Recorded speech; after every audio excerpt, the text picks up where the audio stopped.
মুক্তিযুদ্ধের প্রজন্ম, এখানে মেম জাহাঙ্গীর ভাই, বাবলু ভাইরা রয়েছে, 90-এর স্বৈরাচার বিরোধী আন্দোলনের প্রজন্ম সাকিব ভাইরা রয়েছে, আমরা এই প্রজন্মের স্বৈরাচার বিরোধী আন্দোলনের অগ্র সৈনিকরা রয়েছি। 3 প্রজন্ম মিলে এই স্বৈরাচারের বিরুদ্ধে গণ আন্দোলন করেছি। আমরা আজকের এই সমাবেশ থেকে যারা সোশ্যাল মিডিয়ায়, ইলেকট্রনিক প্রিন্ট মিডিয়া যে যেখান থেকে আমাদের এই বক্তব্য শুনবেন, আমরা আপনাদেরকে সংগঠিত হওয়ার জন্য আহ্বান জানাই। কোন রাজনৈতিক দলকে ক্ষমতায় আনার জন্য না, বাংলাদেশের মানুষের অধিকার প্রতিষ্ঠা করার জন্য, মুক্তিযুদ্ধের চেতনাকে প্রতিষ্ঠা করার জন্য, মুক্তিযুদ্ধের আকাঙ্ক্ষায় বাংলাদেশকে বিনির্মাণ করার জন্য। ধন্যবাদ সকল।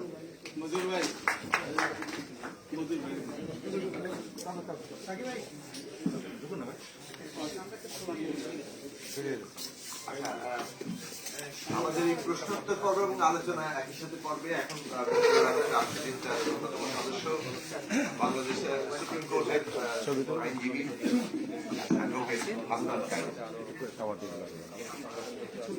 আমাদের এখানে উপস্থিত আছেন। আমাদের এই সংবাদ সম্মেলনে, এই পোডিয়ামে আরো পুরো সংবাদ সম্মেলনে অনেকেই উপস্থিত আছেন। আমি পোডিয়ামে উপস্থিত আছেন ছাত্র অধিকার পরিষদের যুগ্ম আহ্বায়ক ফারুক আহমেদ, উপস্থিত আছেন ঢাকা নির্বাচনী পরিষদের অন্যতম প্রেসিডিয়াম সদস্য। সামনে গেলে তো আমার স্টুডেন্ট আমার মনে হয় যে আমরা এই বক্তব্যের পরে যদি আপনাদের অ্যাডভোকেট হাসান কাইয়ুমের বক্তব্যের পরে যদি আপনাদের আরো প্রশ্ন থাকে তখন আমরা অন্য আলোচনায় যাচ্ছি।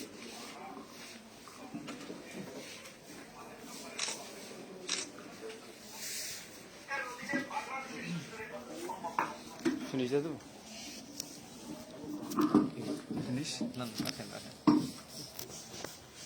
উপস্থিত সাংবাদিক বন্ধুরা এবং চার সংগঠন এবং এই সংগঠনগুলির বাইরে যারা এখানে আলোচনায় উপস্থিত হয়েছেন, সাংবাদিক সম্মেলনে উপস্থিত হয়েছেন, তাদের সবার প্রতি রাষ্ট্রচিন্তা এবং এই চার সংগঠনের পক্ষ থেকে শুভেচ্ছা জানিয়ে আমি সংক্ষেপে কয়েকটি কথা বলার চেষ্টা করব। এর মধ্যে যদি আপনাদের আমার জানা মতে যে সমস্ত প্রশ্ন ছিল তার সবগুলিকেই আসলে সাকি টাচ করেছিল, সাকি উত্তর দেওয়ার চেষ্টা করেছে। যদি কারো অস্পষ্টতা থাকে কোনো বিষয়ে, যদি আপনি জানতে চান, আপনারা জানতে চাইলে আমি চেষ্টা করবো আপনাদের উত্তর দেওয়ার, অথবা পরে ওটা দিতে পারি। আজকে ধরেন যে বিষয়গুলি আলোচনা হয়েছে আমাদের, এগুলি আমাদের লিখিত গিয়েছে এবং আমাদের বন্ধুরা একটা আলোচনাও করেছে। আজকে বাংলাদেশে আরেকটা গুরুত্বপূর্ণ ঘটনা ঘটেছে। যদি আপনারা প্রথম আলো কেউ দেখে থাকেন তাহলে আপনি দেখবেন যে আল জাজিরা যাদের নিয়ে রিপোর্ট করেছিল, মাফিয়া হিসেবে যাদেরকে চিহ্নিত করেছিল, তাদের 2 জন মানুষকে এর আগে 2 বছর আগে আসলে তাদেরকে সরকার ক্ষমা করেছেন এবং এই ক্ষমা করার যে ঘোষণা সেটাকে আসলে গোপন করেছে। আজকেই প্রথম আলো এই বিষয়টা সামনে এসেছে। আমার বক্তব্যের বিষয় এটা না, আমাদের বক্তব্যের বিষয়ে আপনারা দেখবেন যে আমাদের এই লেখাটা যদি আপনারা পড়েন তাহলে দেখবেন যে আমরা বলছি যে এই রাষ্ট্র এখনো পর্যন্ত পাকিস্তানি কিংবা উপনিবেশিক আইন অনুযায়ী চলছে। সরকার যে আসলে এদেরকে ক্ষমা করতে পারে এই ক্ষমতাটা আসলে ফৌজদারি দণ্ডবিধির 401 ধারার মধ্যে দেওয়া আছে। এটা পাকিস্তান আমলে দেওয়া আছে। এই ফৌজদারি দণ্ডবিধিটা আসলে ব্রিটিশ আমলে।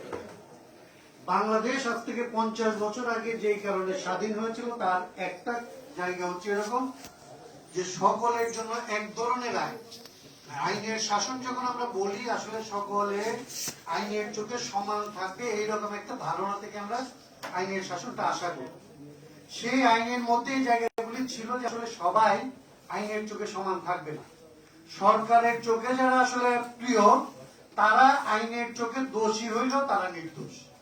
এই যে ব্যবস্থা, এই ব্যবস্থাগুলিকে পরিবর্তন করার জন্য আসলে এখানকার মানুষের যুদ্ধটা করতে হয়েছে, এখানকার মানুষের অভ্যুত্থানটা করতে হয়েছিল, এখানকার মানুষের 23 বছর ধরে লড়তে হয়েছিল, তারাও আগে লড়তে হয়েছিল। আজকের বাংলাদেশকে যে আমরা সংস্কার করার কথা বলি, আমরা বলি যে এই জায়গাগুলিকে 71 সালে যুদ্ধের পরে আমরা যে শাসনতন্ত্রটা আসলে আমরা তৈরি করেছি সেই জায়গায় এই জিনিসগুলিকে আমরা বাতিল করি না। আমরা আইন রেখেছি, কিন্তু আইনটা রেখেছি ব্রিটিশ আমলের কিংবা পাকিস্তানি আমলে। আমরা শাসন করার ক্ষমতা যাদের দিয়েছি তাদেরকে জবাবদিহিতার বাইরে রেখে দিয়েছি। এই রকমের যে জায়গাগুলি এগুলিকে সংস্কার করার কথা আমরা বলছি এবং এই 4 সংগঠনই আসলে এটাকে সংস্কার করার কথা মনে করি। এইটা একটা হচ্ছে বলার কথা। আরেকটা বলার কথা আপনাদের বলে আমি আমার কথাটা শেষ করতে চাই। বাংলাদেশ কিংবা ব্রিটিশ আমলে এটা খুব প্রচলিত ছিল। বাংলাদেশ আমলে এসে আমরা একটু ভুলে গেছি। ব্রিটিশ আমলে আমরা বলতাম যে ব্রিটিশরা আমাদের শাসন করেছে ডিভাইড এন্ড রুল পলিসিতে, মানে আমাদেরকে বিভক্ত করেছে এবং শাসন করেছে। পাকিস্তান আমলে এটা ছিল, বাংলাদেশ আমলে এটা অনেক বেড়েছে, কিন্তু আমরা মনে করেছি যে এটা এগুলো চলে গেছে। বাংলাদেশ আমলে প্রথম আসলে বিভক্তিটা শুরু একেবারেই যেটাতে নজর দেওয়া দরকার, এখানে মুক্তিযুদ্ধের 50তম বৎসর আমরা পালন করব, মুক্তিযোদ্ধাদের এটা মাথায় রাখতে হবে।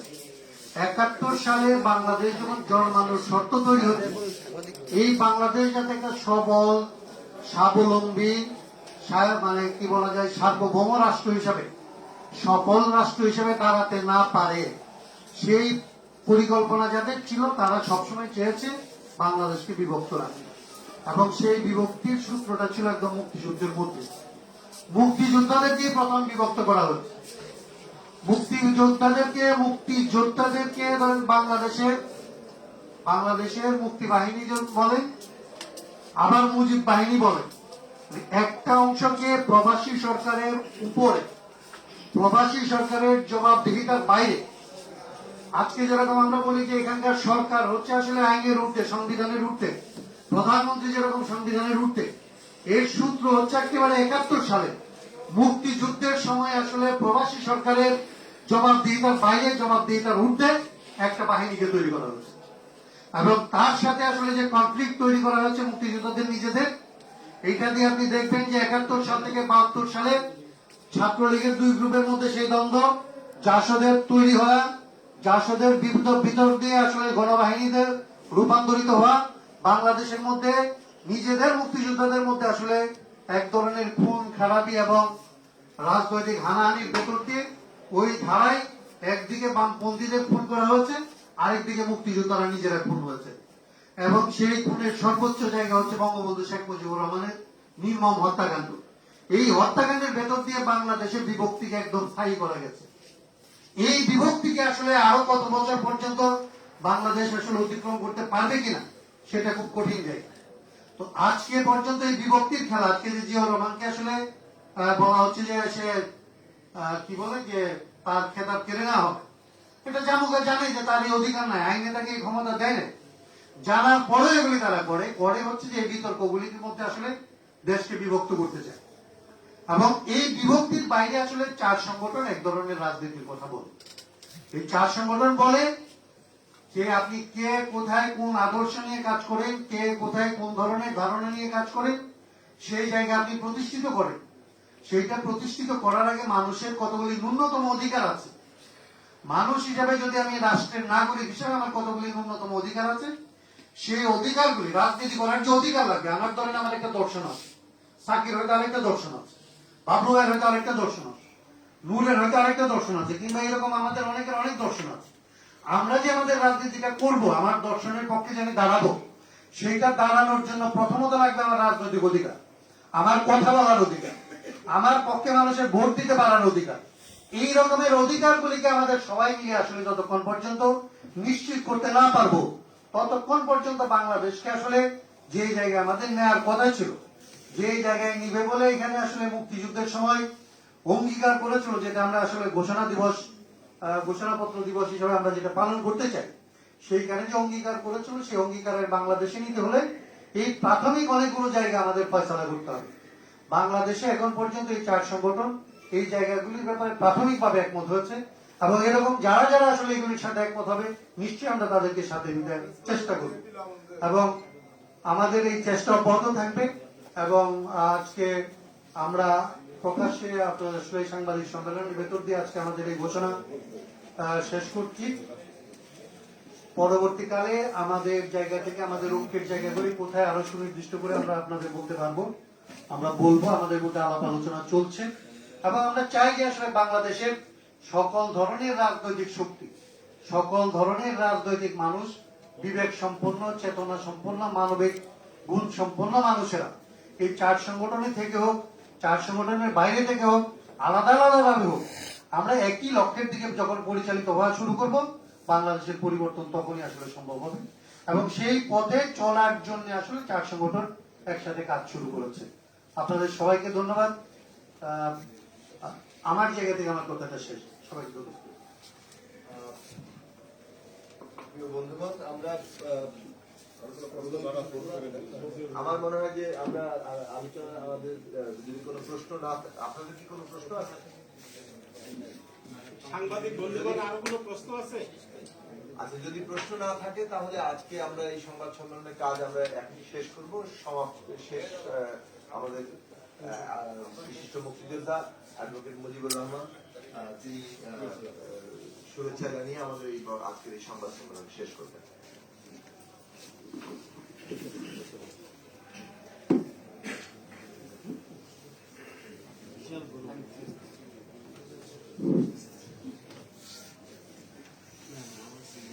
আমি খুবই গর্বিত একজন বীর মুক্তিযোদ্ধা হিসেবে যে আজকে বাংলাদেশের এই 4টি সংগঠন, ভাষা নির্বাচন পরিষদ, ছাত্র যুব শ্রমিক অধিকার পরিষদ, গণসংহতি আন্দোলন এবং রাষ্ট্রচিন্তা আজকে এখানে এই ভিআইপি লাউঞ্জে জাতীয় প্রেস ক্লাবে আমাদেরকে নিয়ে, আমাদের মুক্তিযুদ্ধকে নিয়ে, আমাদের মাতৃভূমি সমস্ত গণযুদ্ধকে নিয়ে, 71কে নিয়ে আজকে আলোচনা করছেন এবং একটা সঠিক সারবত্তা, একটা ফ্যাক্টস তারা তুলে ধরেছে।